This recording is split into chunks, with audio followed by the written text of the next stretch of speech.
जय मसीह की सभी भाइयों बहनों को हम प्रभु यीशु मसीह के नाम में अभिनंदन करते हैं। एक बार फिर से एक छोटी सी वीडियो लेके आपके सामने पेश हुए हैं।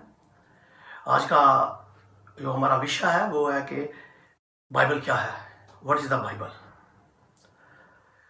बाइबल मानव जाति के इतिहास की सबसे प्रभावशाली किताब है। यह किताब सबसे बड़ा प्रश्न हल करती है कि हम क्यों मौजूद हैं और हमारा जिंदगी का क्या मतलब है। बाइबल की सबसे बड़ी खूबसूरती यह है कि अब तक के इतिहास की सबसे ज्यादा प्रकाशित होने वाली यह किताब है और दुनिया में सबसे ज्यादा बिकने वाली यह किताब है और दुनिया में सबसे ज्यादा पसंद किए जाने के साथ साथ सबसे घृणा भी इस किताब को मिली है। कुछ लोग इस किताब से कंफ्यूज हुए हैं, लेकिन बहुत ज्यादा तादाद में लोग इससे प्रेरित और प्रसन्न हैं। बाइबल अपने आप में एक छोटी सी लाइब्रेरी है जिसमें अलग अलग किताबें हैं, शिक्षा की किताब, नीति वचन, कहानियां और सबसे बड़ी बात मानव जाति का छुटकारा इस किताब में हमें मिलता है। यह किताब पुरातन इजराइल के इतिहास के साथ साथ पूरी दुनिया का इतिहास और उसके भविष्य के बारे में बात करती है। इस किताब की विलक्षणता यह है कि यह किसी राजनीतिक या सामाजिक संस्कृति से प्रभावित नहीं है, बल्कि इसका प्रभाव सीधा खुदा से है। इस संसार में विज्ञान ने जो कुछ प्राप्तियां की हैं, कुछ खोजें की हैं जो कि 100 साल या 150 साल पहले की हैं, लेकिन उसके बारे में 3000 से 3500 साल पहले इस बाइबल में वो चीजें दर्ज हैं। यह किताब इस जिंदगी के बहुत बड़े बड़े सवालों का जवाब देती है, जैसे कि इंसान कहाँ से आया, इंसान मरने के बाद कहाँ जाता है, क्या इंसान को किसी ने बनाया या वो बंदर से विकसित हुआ, और मुर्गी ने पहले अंडा दिया या मुर्गी पहले आई। ऐसे ऐसे सवालों का बाइबल जवाब देती है। पूरी बाइबल मानवता के दुनियावी और आत्मिक छुटकारे की कहानी है, जिसमें हम देखते हैं इजराइल इजिप्ट की गुलामी से कैसे बहुत ही आश्चर्यजनक तरीकों से निकाला जाता है और कनान की धरती पर आकर इजराइलियों ने खुदा का मंदिर बनाया, जिसको बाद में बेबीलोन के द्वारा नष्ट किया जाता है और इजरायली फिर गुलामी में चले जाते हैं, लेकिन उनका फिर से छुटकारा होता है।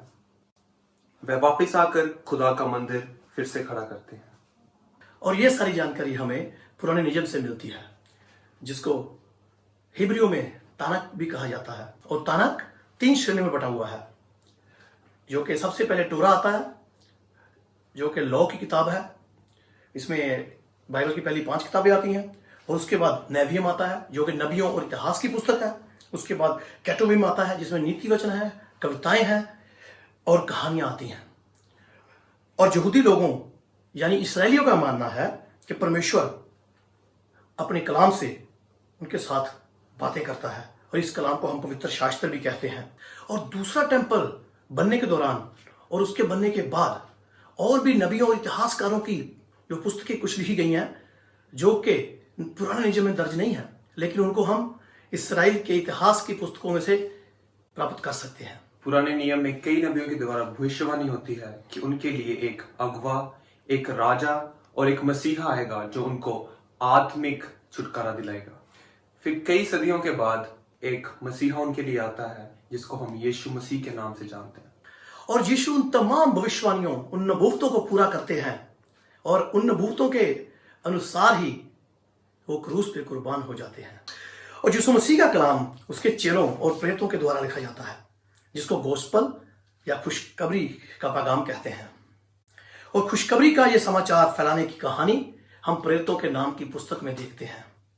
प्रेरितों के द्वारा विश्वासियों का विश्वास बढ़ाने के लिए पत्रियां लिखी गई हैं, और इस संसार का भविष्य और अंत प्रकाशित वाक्य की किताब में अंकित किया गया है। इस तरह पूरी बाइबल नए नियम और पुराने नियम को मिलाकर मुकम्मल होती है, जिसमें हम देखते हैं कि बाइबल में कुल 66 किताबें हैं, 39 जो कि पुराने नियम में पाई जाती हैं और 27 जो कि नए नियम में हम देखते हैं। जो पुराना नियम है वो अरामिक और हिब्रू लैंग्वेज में लिखा गया है, जबकि नया नियम है वो ग्रीक भाषा में लिखा गया है।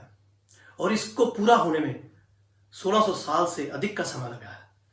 और खासियत यह है कि अलग अलग लेखकों के होने के बावजूद भी जो लेखकों की जो भाषा की लिपि है और जो उनका व्यक्त करने का संवाद है वो एक जैसा पाया जाता है, और जो संदेश है उसमें भी एक समानता पाई जाती है।